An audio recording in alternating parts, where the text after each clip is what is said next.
Welcome to another video in RoboTalker's how-to tutorial series.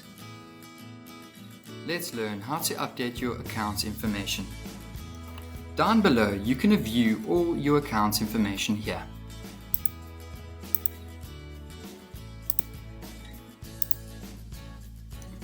There's also an option to update your card information. Click here. You can update your credit card, as well as your details and a possible password. We also have an option to click Advanced Settings. This gives you an option to display advanced features like recurring calls, extra emails, and smart SMS. To the right, your payment history is displayed. The amount of units purchased, the costing, as well as the date.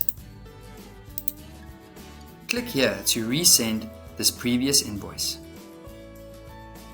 We also offer 500 free units as a reward for every 3 signups.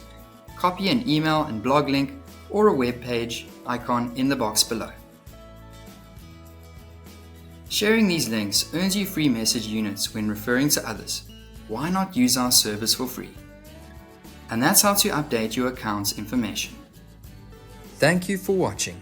For any questions, reach out via the phone number on robotalker.com. We're here to help you succeed.